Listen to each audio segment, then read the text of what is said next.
I know many people have been anxious about the listing of the Sidra project. I know many people can't wait to hear the word we are listing Sidra, and some people are like, when will it be? Will it be next month? Will it be next week? Will it be next year? When will it be? If you are a Sidra miner, there is a very important clarification we need to make before we talk about the listing, and this is because there is a lot of confusion around the word withdrawal, transfer, P2P, and listing. Some people are still talking about Sidra as if users cannot, move their SDA outside the application, but that is no longer the way to look at the situation. Sidra can already be transferred. You can transfer SDA from the user to another. You can also move SDA from the Sidra environment, that is the in-app, to an external wallet, that is non-custodial wallet. It's already P2P, or what we call peer-to-peer market, where users can trade one with another, and I believe that I've been doing that in my community and people understand that. So the question today is no longer can I withdraw my Sidra. The bigger question is, how far has the Sidra progressed towards broader public trading and greater market liquidity? By this I mean the exchange listing, and that is what we are going to look at in this video. First, let's clear up the confusion about withdrawal. When someone says, can you withdraw Sidra, we need to ask, withdraw where? Because there is a different level of moving an asset. You can move asset from one user to another.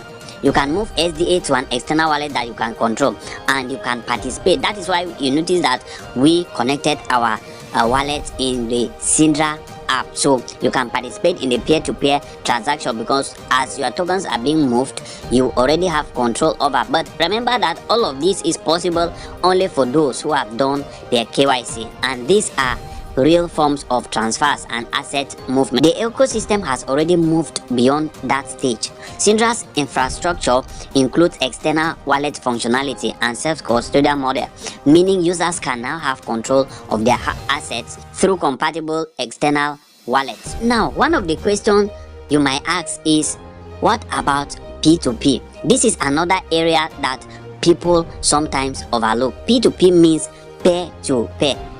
Pay-to-pay, in simple terms, means that one person can trade directly with another person rather than relying entirely on a centralized order book. So if users can already trade SDA through P2P arrangements, that means that there is already some level of market activity around the asset, around the SDA. But here is the important part. P2P trading is not the same thing as a major exchange listing. So what we are all waiting for is the major centralized exchange listing, and there is a difference between it and P2P, and we need to understand that difference. Imagine I have SDA and you want SDA. So if you come to my Telegram channel, if you join me and you said you want SDA and you have money and you want my SDA, we can agree a price and arrange a transaction between ourselves. This is not official. It does not mean that that is the price of the Sidra. It is simply a black market price, and a price that is determined by us, by the forces of demand and supply, not necessarily by the market conditions. When it is listed on centralized exchanges, there will be other market conditions that determine the price. At this time, it is just the issue of demand and supply, who needs what and how many are available and what is the condition. So we can agree on a certain price and arrange a transaction between ourselves. That is P2P. But imagine SDA is listed on a major centralized exchange where thousands upon thousands or millions of users can place and buy or sell that same particular coin. Like for example, if SDA is listed on Binance, all the users of the exchange will automatically become aware of the coin, and they can also partake, they can also sell that same coin. Binance has millions of users, but if you come to Sidra too have millions. But then imagine combining the market of miners, the community of Sidra, with the market of Binance. That will be huge. That is another big market. So that is why people always look out for listing, because when it is taken to centralized exchanges, the market broadens. It's the coin is being presented in the before a bigger market, and that is completely different level of market infrastructure. So when we talk about the future of Sidra listing, we are talking about moving from existing transfers, that P2P activity, towards a broader and deeper market access. That is what it means. So what does listing really mean then? This is where many people get confused. A listing doesn't simply means Sidra has a price. You know, Sidra already has a price being determined by you and me, the P2P. A token can have a price somewhere online without having meaningful liquidity. A proper exchange listing involves an exchange making the asset available for trading under its own rules and infrastructure. And once that happens, users can potentially buy and sell through the exchange depending on the exchange trading pair and whether deposits and withdrawals are enabled. So where does Sidra stand as at now that you and I are hoping and looking at the project? This is where things becomes interesting. Sidra already has a blockchain infrastructure. Everybody has been seeing all of that, and there is already external wallet functionality and a P2P activity. You are aware of that already. There is also DEX infrastructure built around the Sidra.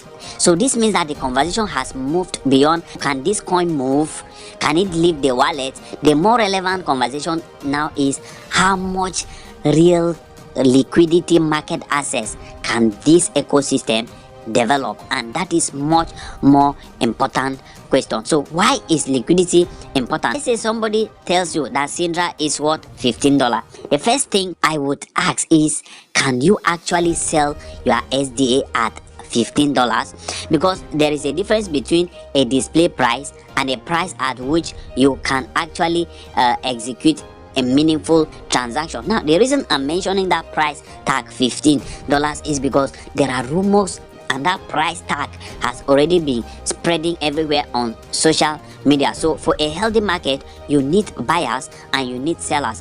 If there are many sellers but very few buyers, selling large amounts can become difficult. If liquidity is deep, transaction can happen more efficiently. This is why when we are talking about the future of Sidra public market, the exchange listing, we shouldn't focus only on the word listing. We should also be watching liquidity, trading volume, and then also be looking at the number of active traders, and then also be looking at the exchange support and the overall demand for the SDA. So one thing you might ask me now is, what about the P2P market? The existence of P2P trading is important because it shows that people are willing to exchange the SDA directly with other people. That is one of the things that is actually pushing the Sidra market right now. But P2P markets can operate differently from centralized exchanges. The price may vary from other buyers or sellers to another, and the reason is that the amount available